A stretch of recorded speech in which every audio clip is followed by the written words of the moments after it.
Daily. Taste the Daily.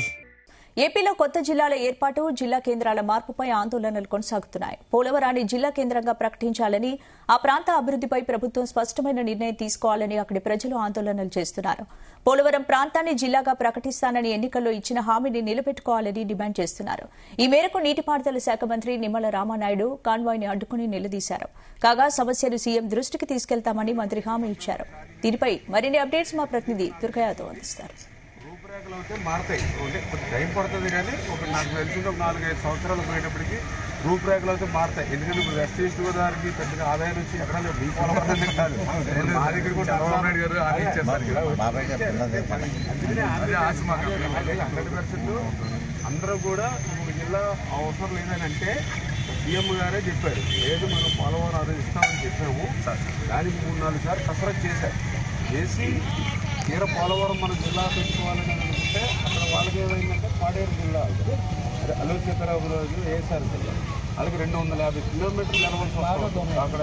పోలవరంలో ముఖ్యమంత్రి చంద్రబాబు నాయుడు పర్యటనలో హైటెన్షన్ నెలకొంది.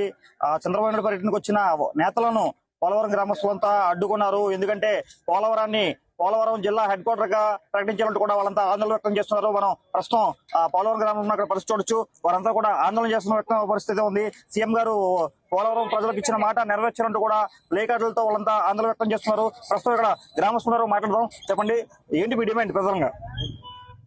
మా పోలవరాన్ని జిల్లా కేంద్రంగా గౌరవ ముఖ్యమంత్రి వర్యులు నారా చంద్రబాబు నాయుడు గారు 2022లో హామీ ఇవ్వటం జరిగింది.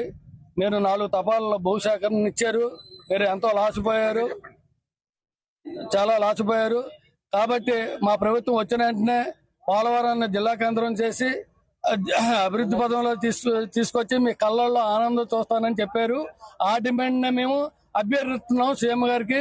అయ్యా, మేము ఎన్నో త్యాగాలు చేసాం, అన్ని రకాలుగా ఈవేళ నాశనం అయిపోయి వలసలు పోతున్నాం. అందుకు కాబట్టి మాకు జిల్లా కేంద్రంగా చేసి జిల్లాని ఇప్పించాలని కోరుతున్నాం సార్.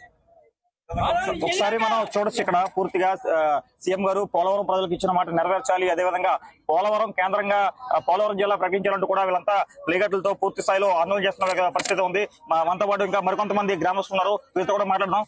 ప్రధానంగా మీ డిమాండ్ ఏంటి? రాష్ట్ర ముఖ్యమంత్రి వర్యులు చంద్రబాబు నాయుడు గారికి, అలాగే ఉపరాష్ట్ర ముఖ్యమంత్రి పవన్ కళ్యాణ్ గారికి, అలాగే ఈ ఆంధ్ర రాష్ట్ర ప్రజలందరికీ కూడా ఈ పోలవరం ప్రజల యొక్క గోడు తెలియజేసుకుంటున్నామండి. ఈ ప్రాజెక్టు ప్రారంభించిన నాటి నుంచి ఈ ప్రాజెక్టు 2027కే ముఖ్యమంత్రి గారు మరి పూర్తి చేస్తామన్నారు, చివరికి చేరింది. ఇంతవరకు కూడా ఈ పోలవరంలో ఉన్నటువంటి ప్రజలు వాళ్ళు చేస్తున్నటువంటి ఏ పనుల్లో కూడా ఎటువంటి అవాంతరాలు కలిగించడం గానీ, ఎటువంటి ఇబ్బందులు కలిగించడం గానీ, మాకు ఎంత నష్టం కలిగినా, ఎంత కష్టం వచ్చినా సరే ఈ రాష్ట్రానికి మంచి జరుగుతుంది కదా అనేటువంటి ఒక సదుద్దేశంతో ఏ ఒక్కరూ కూడా ఏ రోజు మేము రోడ్లు ఎక్కలేదు. కానీ ఈ ప్రాజెక్టు పూర్తవుతున్నటువంటి ఈ క్రమంలో పోలవరం మరి జిల్లాగా ప్రకటించేటువంటి మంచి అవకాశం వచ్చినప్పుడు పోలవరం కేంద్రంగా ఏర్పాటు చేస్తామని చెప్పి గతంలో ముఖ్యమంత్రి గారు అలాగే పవన్ కళ్యాణ్ గారు కూడా మాకు హామీ ఇచ్చారు. ఆ అవకాశం వచ్చిన దాన్ని రంపచోడవరాన్ని కేంద్రంగా చేసి పోలవరం జిల్లా ఇచ్చారు. ఇది చాలా ఆశాస్పదమైనటువంటి విషయం. ఎందుకంటే రంపచోడవరానికి పోలవరానికి అసలు సంబంధం లేదు. అలాగే రంపచోడవరం ఏ ఒక్కరూ కూడా పోలవరానికి ఎటువంటి భూభాగాన్ని కేటాయించలేదు.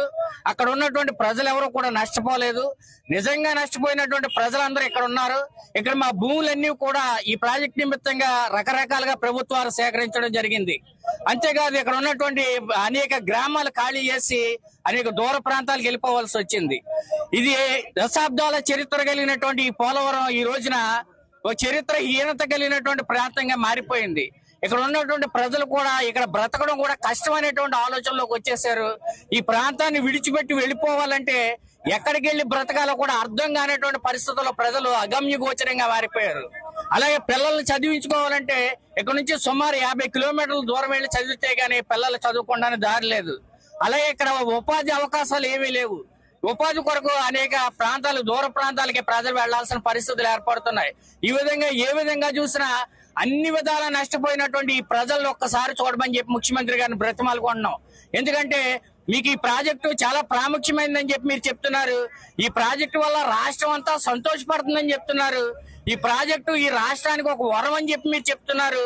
మీరు చెప్పే మాటలన్నీ కూడా నిజమే. అయితే ఈ ప్రాజెక్టు రూపకల్పన జరగడానికి, ఈ ప్రాజెక్టు పూర్తి అవ్వడానికి అన్ని విధాలుగా సహకరించినటువంటి ఈ ప్రజలు పూర్తిగా నష్టపోయి ఈ రోజు పోలవరం ప్రజలకి పోలవరం ఒక శాపంగా మారిపోయింది. దయచేసి గమనించి ఈ పోలవరం ప్రజలకి మీరు న్యాయం చేస్తారని చెప్పి మేము విన్నవించుకుంటున్నాం. మీరు ముఖ్యంగా ఈ రోజు ఏదైతే మంత్రిని ఆపారు, ఆయన ఏం చెప్పారు? ఆయనకేం చెప్పారు మీరు? ఆయన మీకేం చెప్పారు? ప్రయత్నం చేస్తామని చెప్పారు. తప్పనిసరిగా దీన్ని ముఖ్యమంత్రి గారి దృష్టికి తీసుకెళ్తా ఉన్నారు. తప్పనిసరిగా ఈ పోలవరం ప్రజలకి న్యాయం చేస్తామని చెప్పి మంత్రి గారు కూడా హామీ ఇవ్వడం జరిగింది.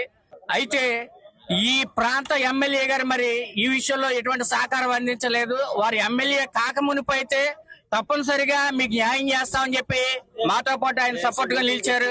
కానీ ఈ రోజున మరి ఆయన అధికారంలో ఉన్నప్పుడు ఆయన ఈ ప్రజలకు ఒక భరోసాగా ఉండాల్సినటువంటి ఎమ్మెల్యే గారు మాకు ఎటువంటి భరోసా ఇవ్వకుండా వారి కారు కూడా ఆపకుండా ఇక్కడి నుంచి వెళ్ళిపోవడం జరిగింది.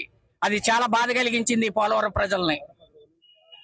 వీళ్ళంతా కూడా ఆందోళన వ్యక్తం చేస్తున్నారు. పోలవరం ప్రాజెక్టు నిర్మాణంలో భాగంగా తమ గ్రామాలను పూర్తి స్థాయిలో నష్టపోయి పోలవరం ప్రాజెక్టు కోసం తమ గ్రామాలను ఏదైతే ప్రాజెక్ట్ నిర్మాణం కోసం త్యాగం చేశామో, మా గ్రామాన్ని అదేవిధంగా మా పోలవరం ప్రాంతాన్ని జిల్లా హెడ్ క్వార్టర్ గా ప్రకటించి పోలవరం ప్రాంతాన్ని ఏదైతే పోలవరం ప్రాంతంలో ఉన్న ప్రజలను అదేవిధంగా పోలవరం ప్రాంతాన్ని పూర్తిగా అభివృద్ధి చేయాలంటూ కూడా వీళ్ళంతా కూడా డిమాండ్ చేస్తున్న పరిస్థితి ఉంది. కెమెరా పర్సన్ శ్రీరామ్తో దుర్గా మన్నయ్య, GT న్యూస్, పోలవరం. చేయడానికి మనం చేస్తా ఉన్నాం.